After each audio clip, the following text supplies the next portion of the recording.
നാട്ടിൻപുറങ്ങളിലൊക്കെ സാധാരണ ഉണ്ടാക്കുന്ന നാടൻ കള്ളപ്പം. Hi guys, അമ്പിളിയാണ്. എൻ്റെ ഒരു പുതിയ വീഡിയോയിലേക്ക് എല്ലാവർക്കും സ്വാഗതം.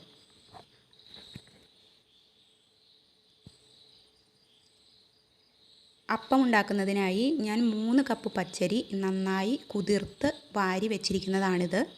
ഇതിനി നന്നായി അരച്ചെടുക്കണം.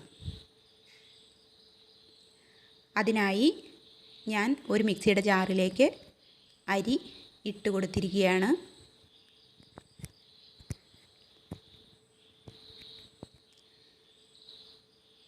ഇതിലേക്ക് ഒട്ടും വെള്ളം ചേർക്കില്ല, പകരം കള്ള് ചേർത്താണ് അരി അരച്ചെടുക്കുന്നത്. എത്രയാണോ ഈ അരി അരയ്ക്കാൻ വെള്ളം ആവശ്യം, അത്രയും അളവ് കള്ള് ഇതിലേക്ക് ഒഴിച്ചു കൊടുത്ത് അരി നന്നായി മഷി പോലെ അരച്ചെടുക്കുക. ഇതുപോലെ 2 ട്രിപ്പ് അരയ്ക്കാനാണ് എനിക്ക് അരി ഉണ്ടായിരുന്നത്. അത് നന്നായി കള്ളൊഴിച്ച് അരച്ചെടുത്ത് വെച്ചിരിക്കുകയാണ്. ഇത് ഒരു 6 വെളുത്തുള്ളി അല്ലി 2ആക്കി പൊളിച്ചതാണ്. 2 ടീസ്പൂൺ ജീരകമാണ്.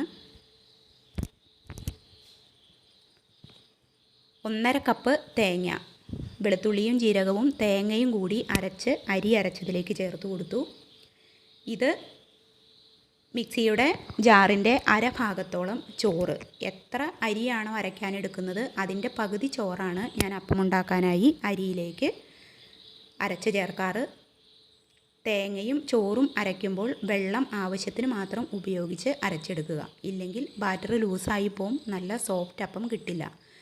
ഇവയെല്ലാം നന്നായി യോജിപ്പിച്ച് മൂടി പുളിക്കാനായി വയ്ക്കുക. ഒരു 6 മണിക്കൂർ കഴിഞ്ഞപ്പോൾ എനിക്കിത് പുളിച്ച് കിട്ടി. ഇനി ഇതിലേക്ക് ആവശ്യത്തിന് കല്ലുപ്പും 2 ടേബിൾ സ്പൂൺ പഞ്ചസാരയും ചേർത്ത് ഞാൻ പൊടിച്ചെടുത്ത് ഈ പുളിച്ച മാവിലേക്ക് ചേർത്ത് കൊടുക്കുകയാണ്. ഇപ്പോൾ അപ്പം ചുടില്ല, കുറച്ച് നേരം കൂടി കഴിഞ്ഞേ അപ്പം ചുടാൻ പറ്റുള്ളൂ. ഉപ്പും പഞ്ചസാരയും പൊടിച്ചത് നന്നായി ഇളക്കി യോജിപ്പിച്ച് കൊടുക്കുക. ഇത് കുറച്ച് സമയമെടുത്ത് നന്നായി യോജിപ്പിച്ച് കൊടുക്കണം, നന്നായി പതപ്പിച്ചെടുക്കണം. എന്നിട്ട് ഇതിനെ വീണ്ടും 1 മണിക്കൂർ റെസ്റ്റ് ചെയ്യാൻ വെക്കണം.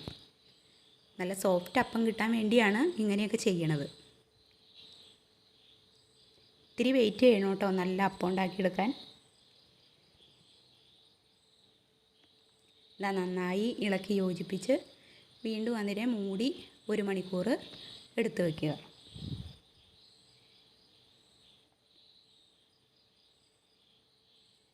1 മണിക്കൂർ കഴിഞ്ഞു. മാവ് നന്നായി പൊങ്ങി വന്നിരിക്കുകയാണ്.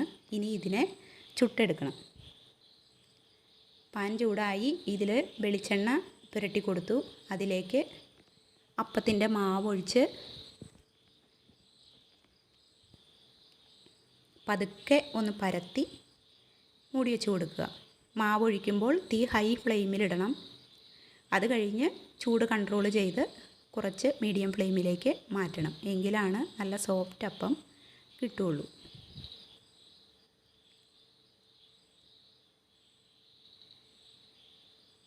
അപ്പം ഇവിടെ വെന്ത് കഴിഞ്ഞു. ഈ അപ്പം ഒന്ന് കഴിച്ച് നോക്കിയാലാണ് ഇതിൻ്റെ രുചി അറിയാൻ പറ്റുള്ളൂ കേട്ടോ. നല്ല കള്ളിൻ്റെ വെളുത്തുള്ളി, ജീരകം, തേങ്ങ, വെളിച്ചെണ്ണ. ആഹാ, ഇതൊന്ന് ടേസ്റ്റ് ചെയ്ത് തന്നെ നോക്കണം ഇതിൻ്റെ രുചി അറിയാൻ. അപ്പോൾ നല്ലൊരു റെസിപ്പിയുമായി അടുത്ത വീഡിയോയിൽ കാണാം. താങ്ക്